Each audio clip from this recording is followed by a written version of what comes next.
the Brainiac Corporation. Every day, a crack team of Britain's finest minds get to grips with the fundamentals of scientific knowledge and understanding. Welcome. So step inside, but prepare yourself for a bumpy ride as we embark on the worst excesses that are Brainiac Science Abuse.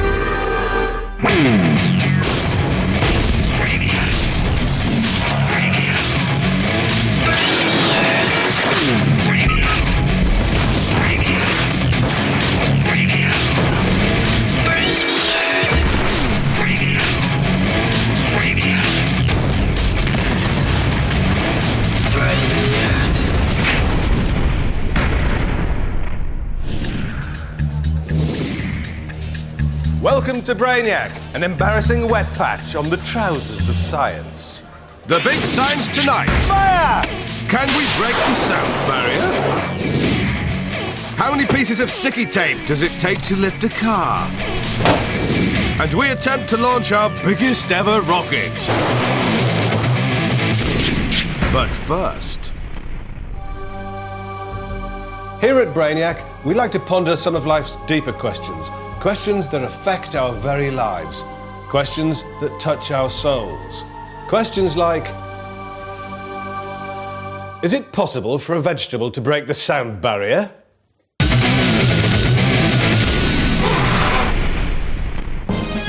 John, how fast is the sound barrier? 761 miles per hour, Vic. In the name of all things sweet and holy, how on earth am I going to make a vegetable travel at 761 miles per hour using this whip? You see, Vic, the sound of a whip cracking is actually a tiny little sonic boom caused by the tip of the whip breaking the sound barrier. If I attached my vegetable, then I potentially could have a supersonic legume. Wait there. Excuse me, Mr. Whippy.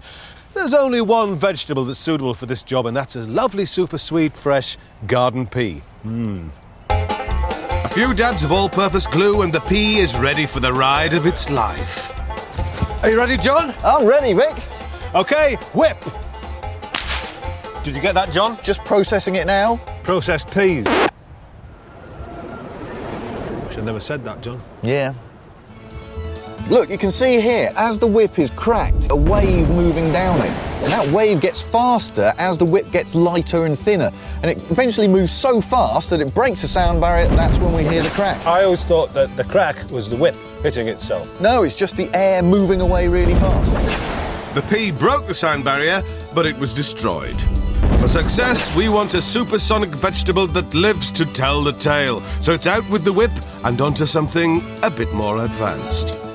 A pneumatic cannon! Lovely! This bad boy will put out 375 pounds per square inch worth of pressure. Any vegetable that's fired out of this is going to create quite a boom. Any vegetable going that speed will have blown apart by the time it gets to the end. And even if you did find a vegetable tough enough, it's got to fit the diameter of the barrel perfectly. Way ahead of you, John. I have here a selection of Mother Nature's finest tinned vegetables.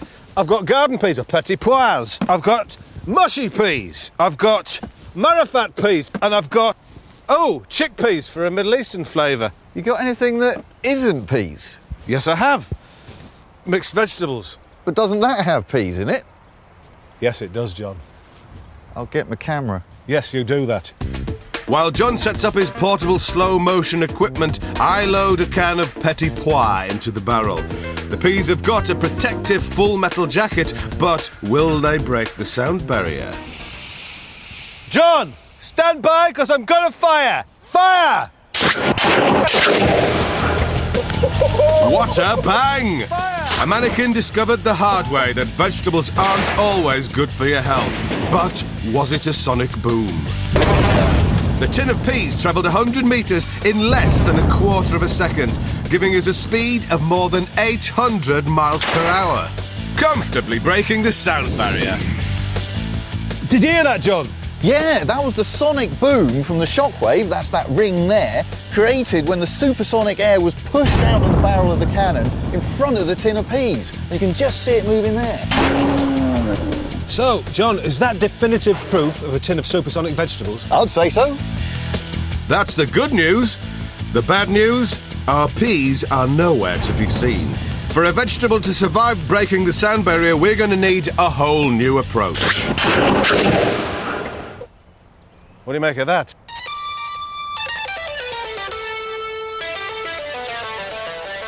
Expect you want to stick a P on the end now, do you? No, John, I don't.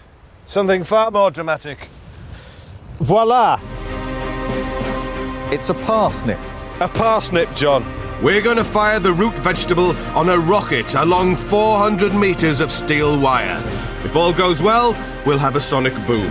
And a supersonic, if slightly squashed, parsnip. Right, OK then, let's make this parsnip a hero. Are you ready? Yep. 3, 2, 1, fire!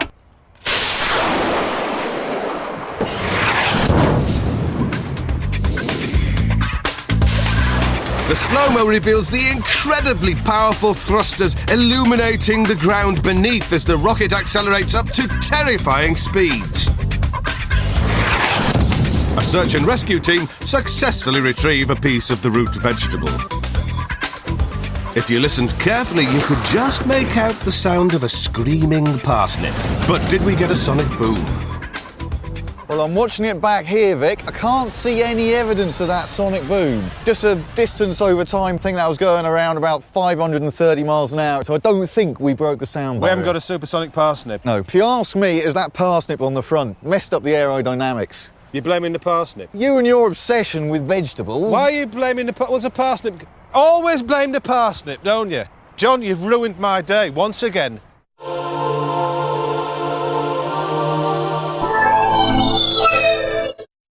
At the end of a grueling day abusing science, our Brainiac indulges in a warm bowl of his most favouriteest thing in the whole world, custard.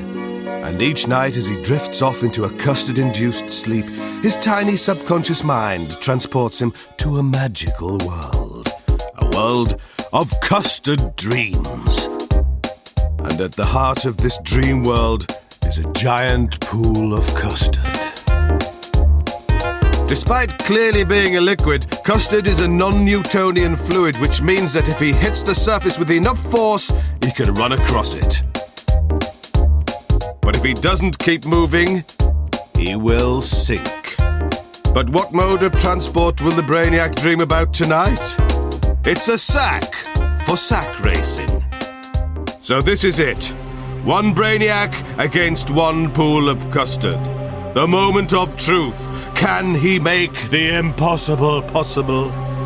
Feel the non-Newtonian force, young Brainiac.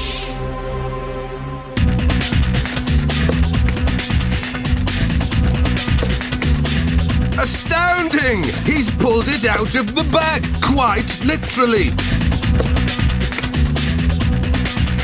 Well done, that Brainiac. But it was just a dream. Or was it? Next time, a space hopper.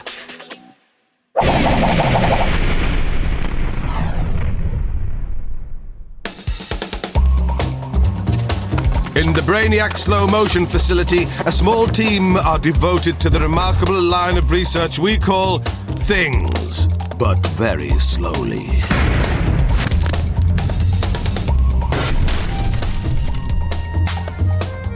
So what's this week's thing, but very slowly?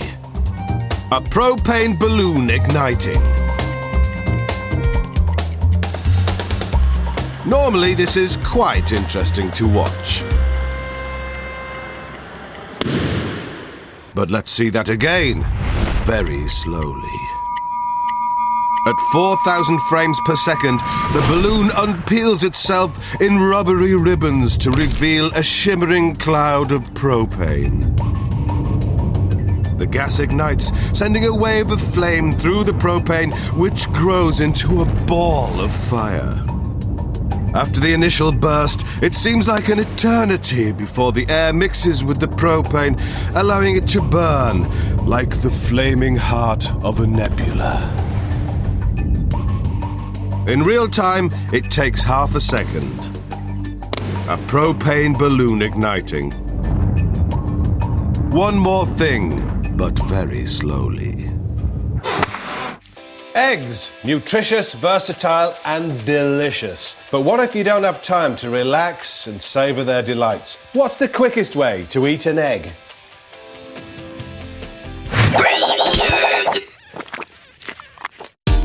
Down at the lab, 5 Brainiacs have 10 eggs each. Hard-boiled, fried, scrambled, omelette-ized, and as nature intended, raw. But which is the fastest? Please pick up your eggs The first Brainiac to finish wins. and begin eating. Straight away, the raw Brainiac tries to down his liquid lunch in one, but he's clearly bitten off more than he can swallow. Boiled egg Brainiac takes an early lead with clever use of the cool hand loop technique as he pops the eggs in whole. Fried doing well with the oyster tactic, and omelette Brainiac going for the Cuban approach there, rolling it into a cigar and stuffing it straight into his mouth.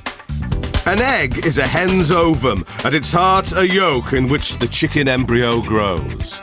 It's all surrounded by a protective layer of egg white, and this gloopy mass is starting to make raw egg Brainiac feel sick. That and the knowledge that chickens lay eggs out of the same hole they use to poo. Of course, he could just have salmonella poisoning. Scrambled and boiled Brainiac are beginning to struggle as their dry eggs soak up their rapidly diminishing saliva reserves. And it's down to fried and omelette. Straight out of the frying pan, these two are both benefiting from the lubricating power of cooking oil. They may not be healthy, but they are quick. And fried wins! Closely followed by omelette. An egg-bound scrambled limps in ahead of boiled, leaving raw egg Brainiac to bring up the rear. But at least he got a free meal. The winner and the fastest egg is fried. The fastest way to eat an egg, the trucker's favourite, fried. Just make sure you don't get the egg from a sneezing chicken.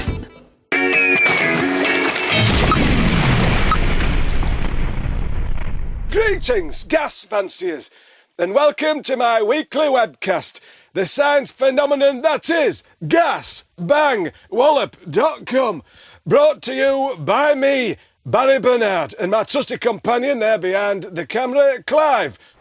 This week's item of doom is Clive's mum's old washing machine. It's sadly come to the end of its useful cycle after a badly soiled bedsheet. So, without any further ado, let's get gastronomical. Come on, Clive, get out of the way, you great fat ape. Right, I'm going to put the balloon in now. How am I going to do this, Clive? Right, the gas is in position. I have the fuse in my hand. So we can now prepare to witness the cosmic forces that are locked within the balloon of gas. Right, leg it, Clive. Quick, run. Come on, Clive, you big pig. Have you got me in? Oh my good God! Look! Pieces of flying metal! Can you see that, Clive?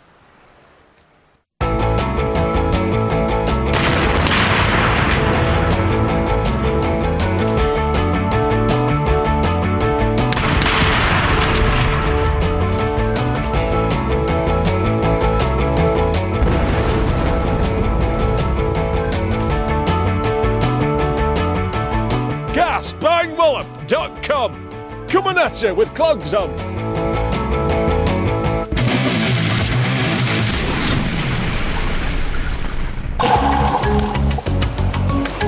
Professor Mayang Lee, bringing beauty as well as brains to the world of Brainiac.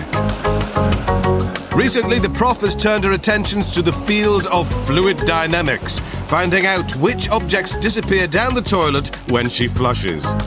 So, what's inside Mayang Lee's clam this week? A banana! A highly revered fruit, the nana is worshipped by primates all over the world.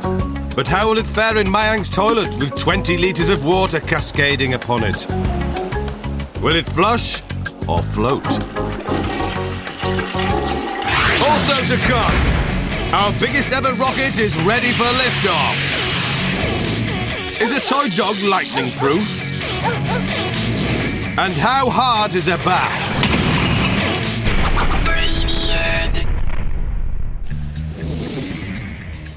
This is Brainiac, the science show that farts at the dinner table and blames your gran. Professor Mayang Lee sent a banana into the swirling waters of her beach-based bog. But will it flush or float? It's a flusher! The curved design of the Nana has enabled it to negotiate the U-bend with ease. Thanks, Prof. Nice clam.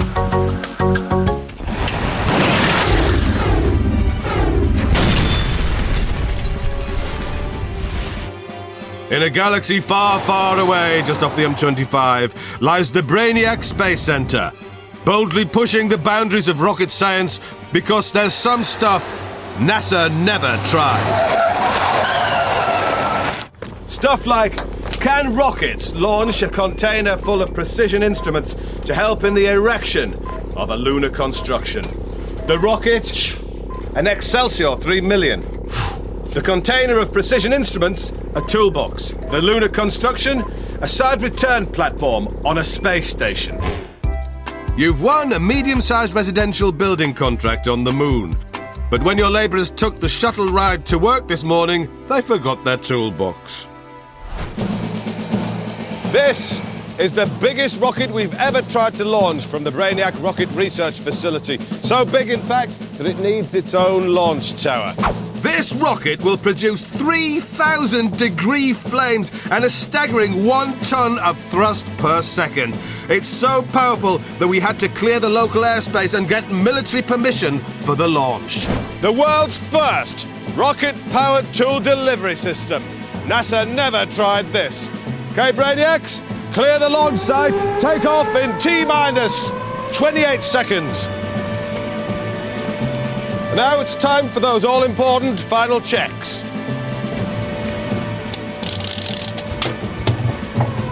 10, 9, 8, 7, 6, 5, 4, 3, 2, 1, lift off! Jumping Jupiter! There's been some kind of terrible malfunction. Our giant rocket's gone nowhere. But at least the launch tower's lived up to its name.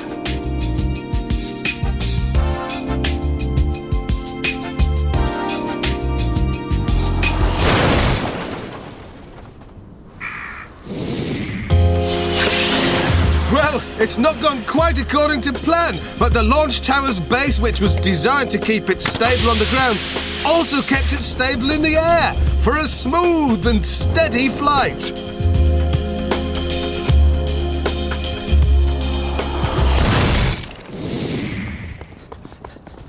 Well, the rocket didn't actually make it to the moon, so those builders are going to have to saw the wood with their bare hands. But the launch tower went about 500 feet up into the air, which by my reckoning is about 3/4 of the way to the moon. Can I have the results, please? Thank you. So, when builders eventually get to work on Uranus, you can't say that the Brainiac rocket scientists didn't have a little bit to do with that. Take that to NASA.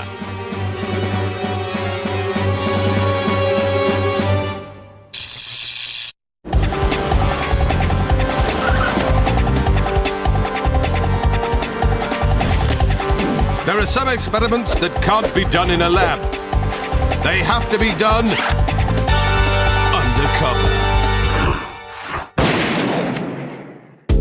For today's experiment, we need a poor, starving busker. But what will earn him more money? Playing really, really well or really, really badly? Love me for a reason. Okay, it's not perfect, but this is his good performance. He's only a busker after all.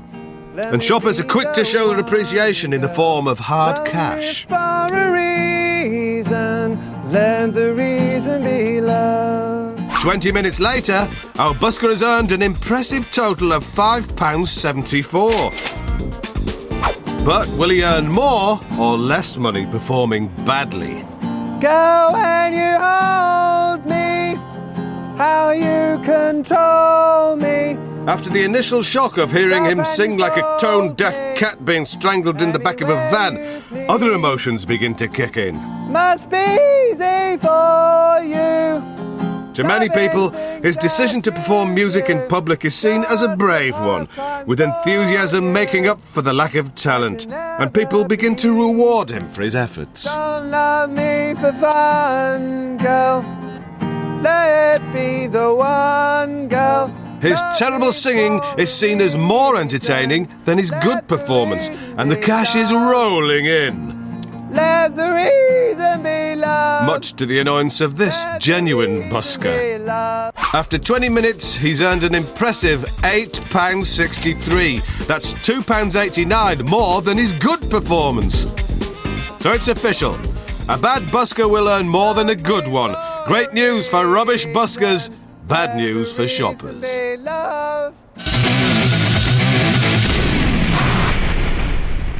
The police dog eats dog biscuits, always obeys orders, and represents the long arm of the law. The Brainiac eats dog biscuits, rarely even listens to orders, and represents the short, slightly deformed arm of science. Who is the best at catching a baddie? Brainiac or Beast? The winner will be the one who catches Burglar Barry, that's the one in the middle, the quickest. First up, it's Brainiac. Burglar Barry has a 10-second head start before the fellow in yellow is released. And the burglar is off, desperate to escape the clutches of the law. He doesn't want to end up in prison, not after what happened last time. Run, yes! Run! The Brainiac is making up ground quickly on the offender, who's being slowed down by the weight of his booty.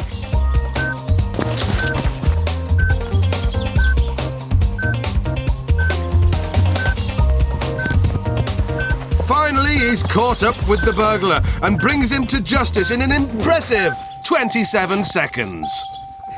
It's off to the nick for you, Sunshine. But not quite yet, because now it's the dog's turn to feel the burglar's greasy collar.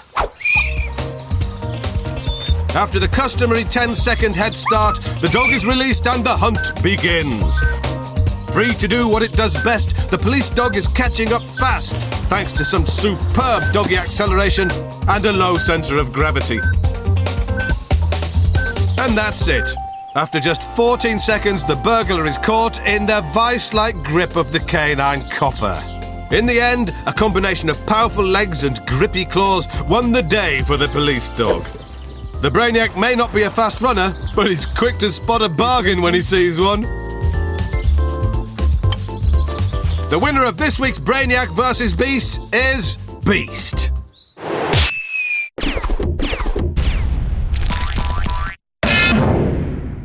I love hard things. 10 hard things brought in by 10 viewers will face Tyler's 3 hardness tests. 1 ton of bricks, 1 angle grinder, and 1 pot of thermite in a bid to top Tyler's hard ranker leaderboard. Today's very hard thing has been brought in by Martin from Heathrow. Hello, Martin. Hello, Tyler. How hard is your thing? Very hard. Let's have a look at it.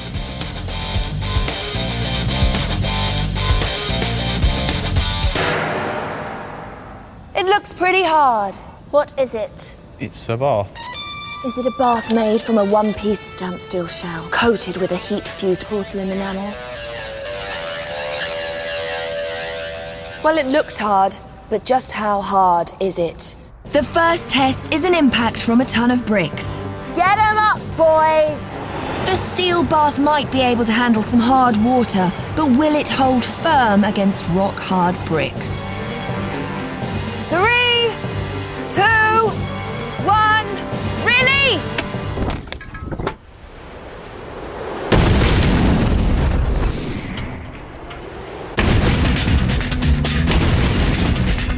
The bath has buckled in half, but scores an adequate impact rating of 6 out of 10. Oh dear. Looks like Vanessa Felt slipped in the shower. Will the bath be able to stay in one piece when it meets my 9-inch angle grinder? Brainiac, It may have done okay in the impact test, but here the bath puts up no resistance, giving it a pathetic abrasion rating of 3 out of 10. beautiful. On to the final test. The bath is positioned under a pot of thermite. Very soon it's going to be filled with hot, running molten metal. Splish splash. Will it survive the last test? Even with a melting point of 1500 degrees, the bath wilts under the extreme heat of the molten thermite, giving it a heat resistance rating of 2 out of 10. Looks like we ripped it a new plug hole. Take him away. Even though the bath only scored 11 points, it did better than last time's riot shield. How hard do I rank it? Not very. How hard is your thing? Next time, how hard is a bowling ball?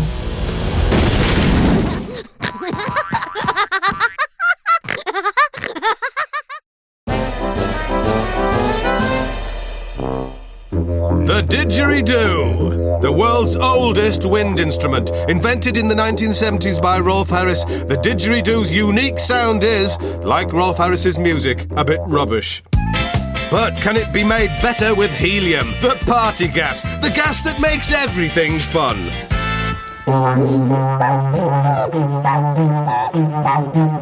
Hurrah! The helium is changing the pitch of the notes, and this pop-eyed man has become the life and soul of the party. Blimey, that's bonkers. Well, there's no need for that kind of language. Ladies and gentlemen, it's time for Chemistry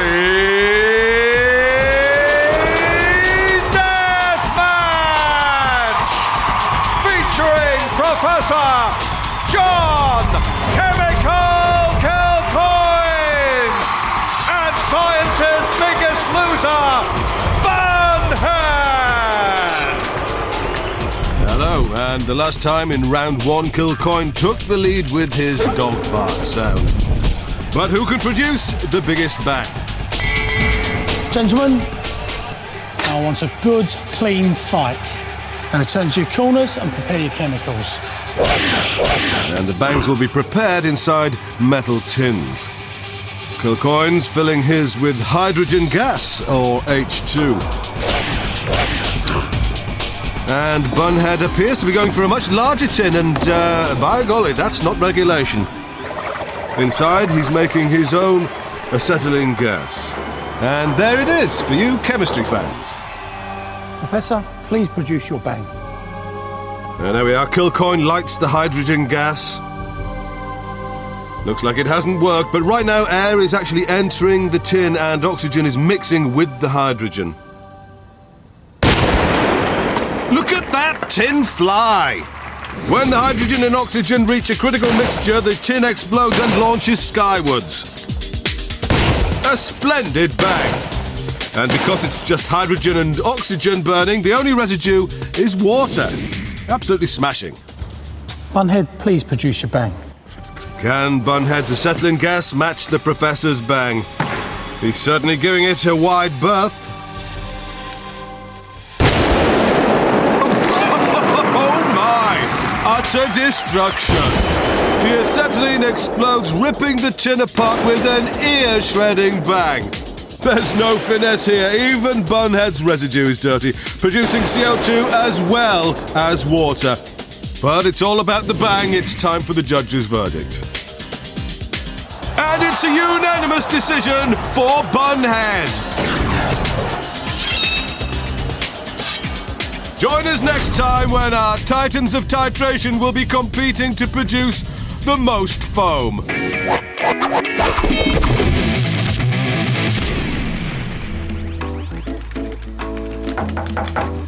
Come in. Stand over there for me, please. Right, Right, Mr. Tickle, what can we do for you today? Nurse, I'm bored. Can you show me something interesting that I can do with my body? Certainly. Try this. Now, watch these 2 coins. Okay. Tell me, how many do you see now? Well, that's amazing. I can clearly see 3. This optical illusion is a result of the persistence of vision. You try.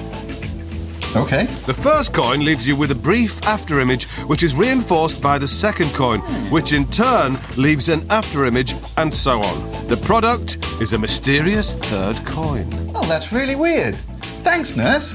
That's going to keep me amused for hours. Not at all. Goodbye, Mr. Tickle. Goodbye. Oh.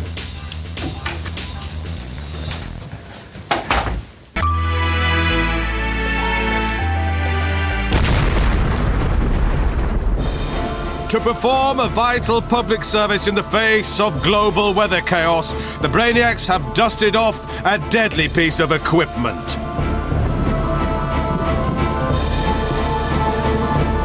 Capable of unleashing devastating lightning strikes, its sole purpose is to provide you with the answer to the burning question: which household appliances are lightning-proof?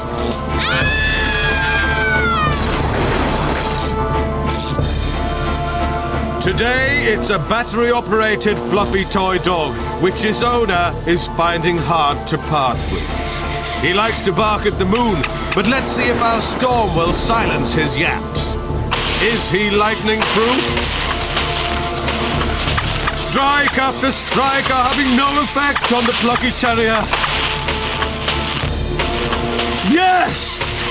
The battery-operated toy dog! Lightning-proof!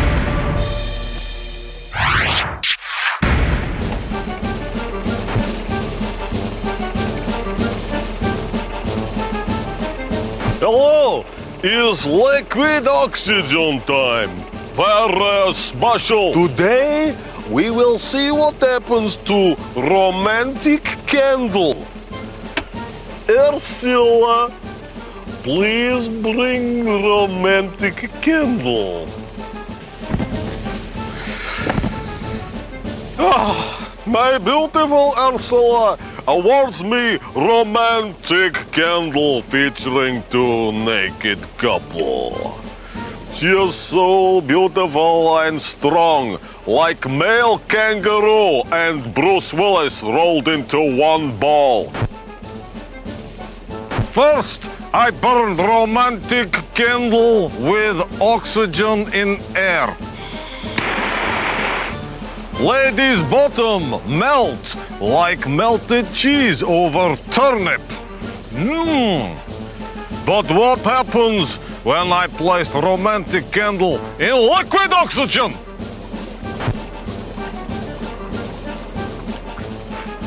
See now, ignition.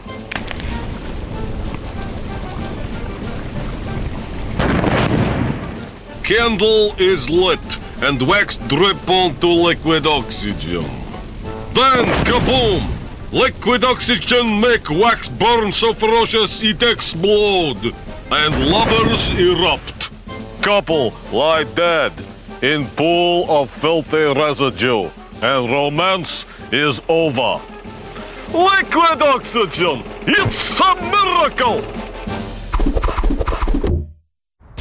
In our quest for more microwave knowledge, we've upgraded. Our new one is almost as big as a man. See?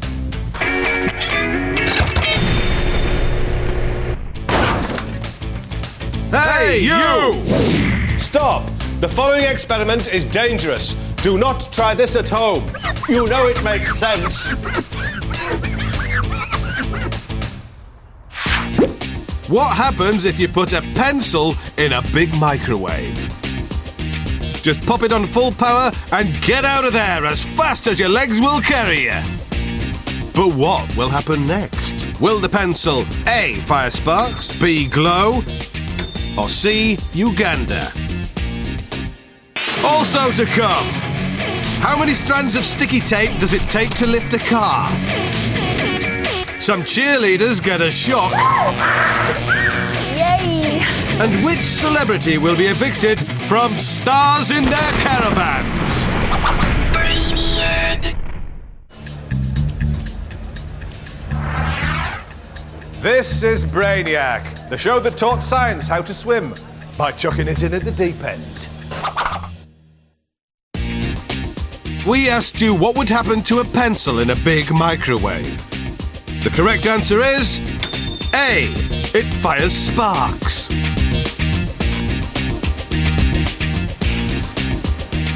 The graphite in the pencil is a conductor, so, like metal, it sparks when exposed to microwave radiation. The graphite also gets very hot, causing the wood surround to burst into flame. And very soon, the entire pencil is reduced to a sparkling pile of ash. We do these experiments so you don't have to. Do not try this at home.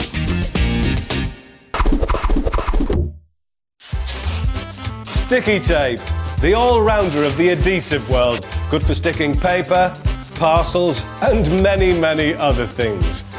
But how good is it really? How strong is sticky tape?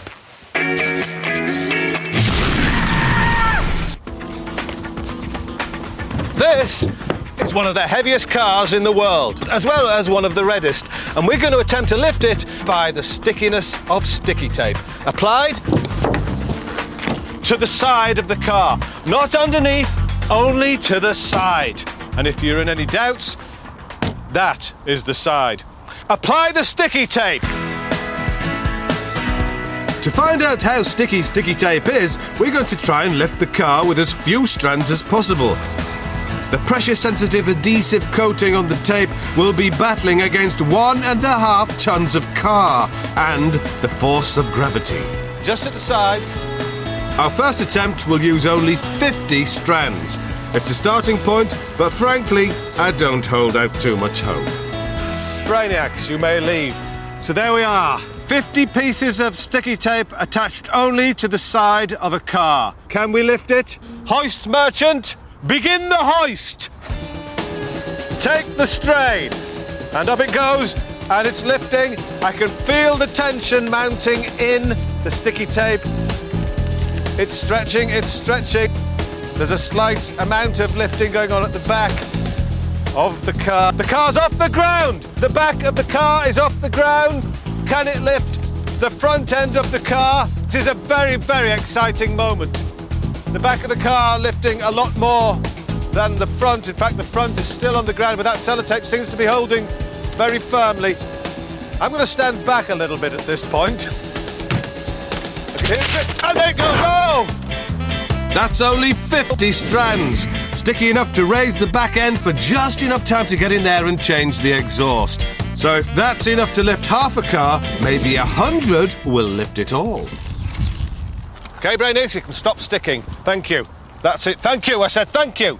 So there we are, 100 pieces of sticky tape attached to the sides, just the sides, mind, of the car. Can we lift it?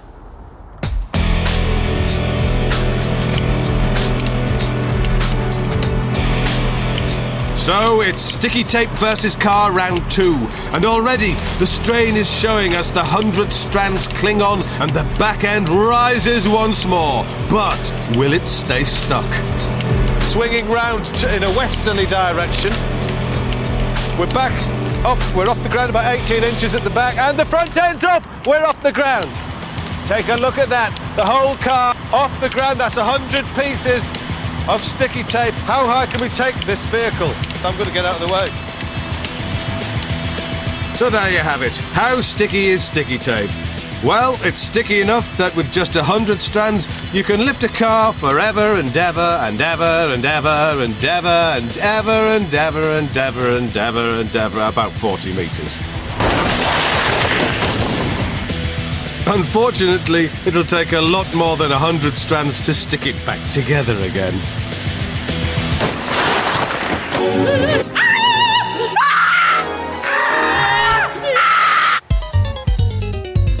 We've tricked a variety of acts into auditioning for a new talent show to find out if they can still perform while receiving electric shocks. After applying high voltage pads to today's auditionees, it's time to say hello. Hello. Hi. Who are you? We're the Silent Tigers cheerleaders. And what are you doing today? We're going to be performing our favourite dance routine. A 5, 6, 7, 8. Great pom-poms, pretty average routine. What these girls need is more energy.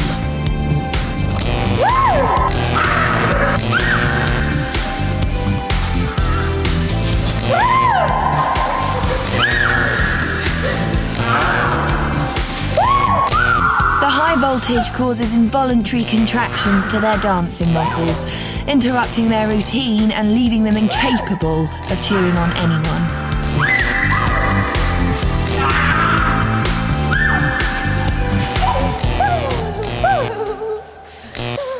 Yay!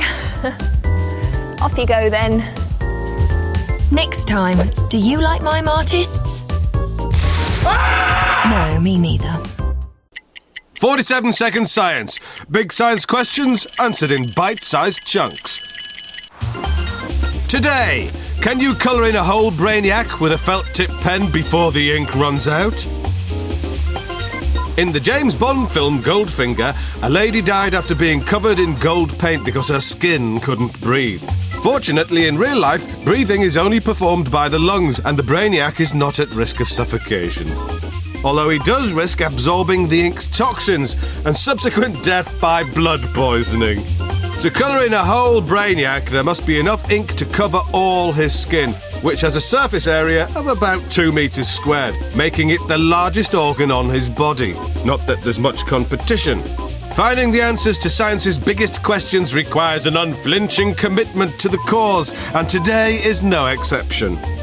The head, torso, arms, bottom and front of thigh are covered, but it looks like the ink has run out.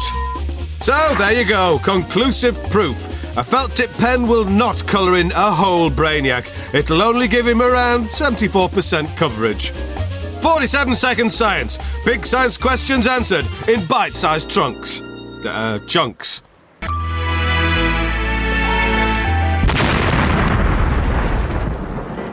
After trawling the streets of Britain for some of the world's best-loved celebrities, we whisked them off to take part in the science event of the year. Stars in their caravans.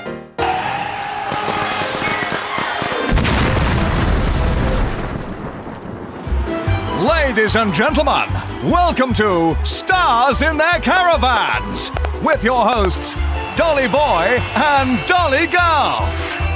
We've trapped a selection of celebrities in 10 shabby caravans.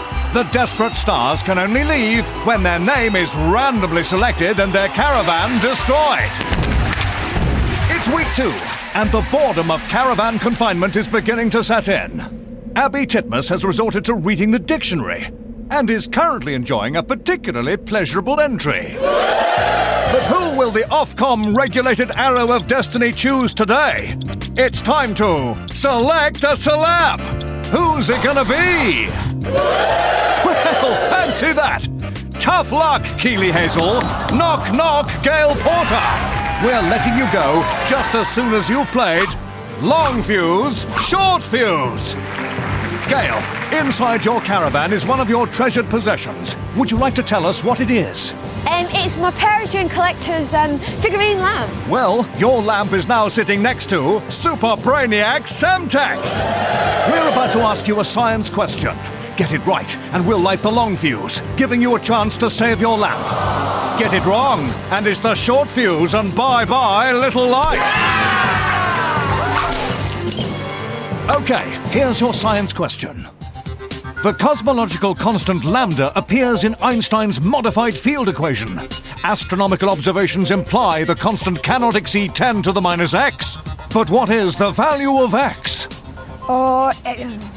46. It's the correct answer! Yes, you've won the long fuse! But don't delay, love, it's already lit! Plucky presenter Gail is attempting to rescue her lamp, but the bulky burden is weighing the bold bombshell down. Run for it, Gail! Run!